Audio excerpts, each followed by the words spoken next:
ধর্মে রেপ করাটা কোনো খারাপ কাজ নয়, ইসলাম ধর্মে মূর্তি পূজাটা খারাপ কথা। আল্লাহ নাকি বলেছেন রেপ করা কোনো খারাপ জিনিস নয়, খারাপ জিনিস হলো মূর্তি পূজা করা।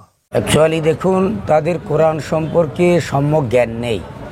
আর কোনো মৌলানা সাহেব বলেছেন এরকম অথেন্টিক কোনো প্রমাণ থাকলে আমরা বলবো যে আপনারা সোশ্যাল মিডিয়াতে নিয়ে আসুন যে তিনি রেফারেন্স দিয়ে বলেছেন। আজকাল অনেক মৌলানা সাহেব উঠেছেন, ফেসবুক মৌলানা সাহেব উঠেছেন, ব্লুটুথ মৌলানা সাহেব উঠেছেন, যাদের কোরআন সম্পর্কে কোনো জ্ঞান নেই। ফলে অর্জুন সিং কী বলল সেটা আমাদের কাছে কাম্য নয়।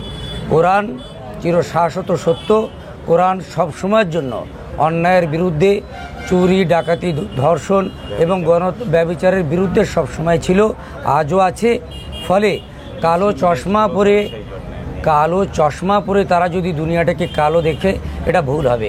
আজকের আফগানিস্তানের যে বিদেশমন্ত্রী এসেছেন তিনি কি বিবৃতি দিয়েছেন আমরা শুনেছি যে আপনারা দেখাতে পারবেন আমরা যারা নারী স্বাধীনতার কথা উঠে এসেছে, আফগানিস্তানে কটা নারী ধর্ষণ হয়েছে, সেখানে নারীরা অবাধ বিচরণ করে এবং আমরা মন্ত্রীরা সাইকেলে চড়ে আমরা আমাদের পার্লামেন্টে যাই। ফলে আফগানিস্তান যেমন কোরআন শাসিত, হাদিস শাসিত একটা দেশ সারা পৃথিবীতে, এবং অর্জুন সিং যারা এই দেশটাকে কালিমালিপ্ত করছে তারা যদি কোরআনের অনুসারে যদি দেশটাকে চালায় তাহলে আফগানিস্তান কেন আরব বিশ্বের মতো এরাও দেশের স্বাধীনতা ফিরিয়ে আনতে পারবে। ফলে কোরআনের উপরে কথা বলা এটা অর্জুন সিং কেন, তাদের পূর্বপুরুষরা নাথুরাম গডস থেকে শুরু করে আরএসএসরা সর্বসময় ইসলাম এবং মুসলিম বিদ্বেষী কথাবার্তা বলেছে, তারা সেই সুরেই গান গাইছে।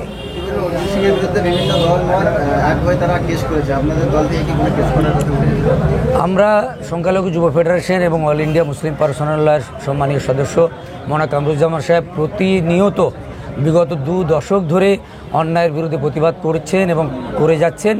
আমরাও আগামী দিনে কী পদক্ষেপ নেওয়া যায় সে নিয়ে আলোচনা করব এবং আমরা বলবো সকল গণতন্ত্রপ্রেমিক মানুষ এই ধরনের ফ্যাসিস্ট এবং যারা দেশের সংবিধানকে কালিমালিপ্ত করছে তাদের বিরুদ্ধে সোচ্চার হতে হবে।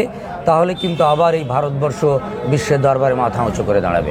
তালেবানের কথা বললেন, কিন্তু তালেবান যখন দেওবন্দে দেখা করতে সেখানে তাদেরকে অভ্যন্তর জানানোর জন্য একটা ইমাম সাহেব গিয়েছিলেন মসজিদে, সেই ইমাম সাহেবের স্ত্রী এবং সপরিবারকে নৃশংসভাবে হত্যা করা হয় উত্তরপ্রদেশে। কী বলবেন?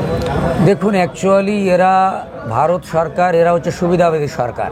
যাদের পায়ের তলা শোলা পেট্রোল আছে তাদেরকে তেল লাগাবে, যেটা এর আগে আমরা সালমানের বিরুদ্ধে দেখেছি সৌদি আরবে এবং বিভিন্ন মুসলিম দেশে গিয়ে নরেন্দ্র মোদী গলায় গলা মেলাচ্ছেন। অথচ এই দেশের মুসলিম নাগরিকদের তারা অত্যাচার করছে, তাদের সংবিধান বিরোধী কাজকর্ম করছে। এই যে একটা অমানবিক ঘটনা, যে স্ত্রী সহ তার 2 সন্তানকে মেরে দেওয়া, অথচ দেখা যাচ্ছে তাদের নেতারা লাল কার্পেট বিছিয়ে তাদেরকে অভ্যর্থনা জানাচ্ছে। এরা নিচুতলায় জাতপাতের রাজনীতি করছে, হিন্দু মুসলিম ভেদাভেদ করছে, অথচ উপরে তারা ডিজেল এবং পেট্রোল এবং সোনার জন্য তাদেরকে তেল লাগাচ্ছে। এটাই ব্যতিক্রম। ফলে আমি সমগ্র ভারতবাসী, জাতি ধর্ম বর্ণ নির্বিশেষে সকলকে বলবো, ভাবুন, ভাবতে শিখুন। আপনাদেরকে কেবল ভোট ব্যাংকের জন্য ব্যবহার করা হচ্ছে। ওরা মালাই খাবে আর আপনারা এখানে জাতি দাঙ্গা বাঁধাবেন। কিন্তু এই পশ্চিমবাংলার মধ্যে যে একাধিক জায়গাতে মুসলিমদের যে খুন করা হচ্ছে, ধর্ষণ করা হচ্ছে, একাধিক জায়গাতে মাননীয় মুখ্যমন্ত্রীর তরফ থেকে কোনো টিম তাদের বাড়িতে যাচ্ছে না, এবং অথচ গত কিছুদিন পূর্বে আমরা দেখলাম যে বিজেপির একজন এমপি হসপিটালে ভর্তি হওয়ার কারণ সঙ্গে সঙ্গে মুখ্যমন্ত্রী সেখানে হাজির হয়েছেন। কী বলবেন?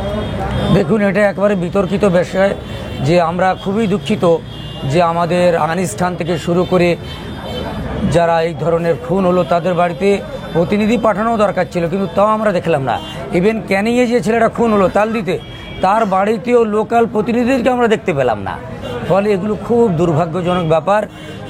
স্বাভাবিকভাবেই হয়তো আজকের আমরা যারা নেতৃত্ব দিচ্ছে আমরা বললে অনেকটা দোষারোপ হচ্ছে, কিন্তু সাধারণ পাবলিক চায়ের দোকানে বিভিন্ন মোড়ে তারা আলোচনা করছে যে আরএসএস পরিচালিত বিজেপি রাজ্যে যে ধরনের ঘটনা ঘটছে তার আবহাওয়া, তার ছায়া আমরা পশ্চিমবঙ্গে দেখছি। ফলে আরএসএস নাগপুরের যে কেন্দ্র, সেখানকার নির্দেশ অনুযায়ী অনেক নেতৃত্ব এবং আমাদের সিএম বলি বা আমাদের দেশের অনেক নেতা সেই ধরনের বুলি আওড়াচ্ছে। ফলে সকলের কাছে আবেদন যে আপনারা নাগপুরের পুরিয়া না খেয়ে গণতন্ত্রের পুরিয়া খান এবং সকলকে সমান নজরে দেখুন, এই আবেদন রাখুন।